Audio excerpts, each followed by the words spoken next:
এটা যে কিসের কাচের বোতল তোমরা চিনতে পারছো। আর এটা হচ্ছে আমি যে বাড়ির যেখানেই রোদ আসে সকালবেলায় কাচের বোতল সেই রোদের মধ্যে দিয়ে রাখি, তাতে সকালের রোদটা তো ভালো। আর এখন কটা বাজে? এখন ওই 9টা 5-10 বাজে। হ্যাঁ, এবার হচ্ছে যে এই রোদটা দেওয়ার এই উদ্দেশ্য যে এই আমার মনে হয়েছে যে এই রোদে দেওয়া জলটা যতক্ষণ রোদ আসে ততক্ষণ, দুপুরবেলায় 12:30টার পরে আর দিতে হবে না।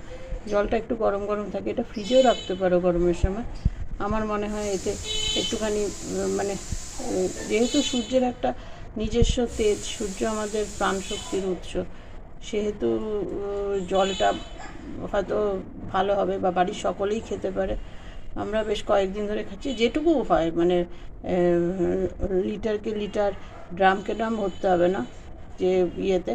তা খেলে আমার মনে হয় যে ইমিউনিটি পাওয়ারও বাড়বে। আর সূর্যের একটা শক্তি তো আছেই, আমরা তো সবাই জানি। তা এটা আমি করছি, তাই তোমাদের সাথে শেয়ার করলাম।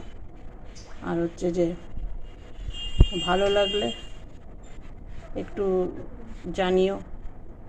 আর এটাতে তো কোনো আলাদা করে কোনো পয়সা খরচা বা টোটকা বা কিছু গ্রহের দোষ এসব নয়, কিন্তু এটা জাস্ট আমার মনে হলো তাই আমি তোমাদের সাথে শেয়ার করলাম। Thank you.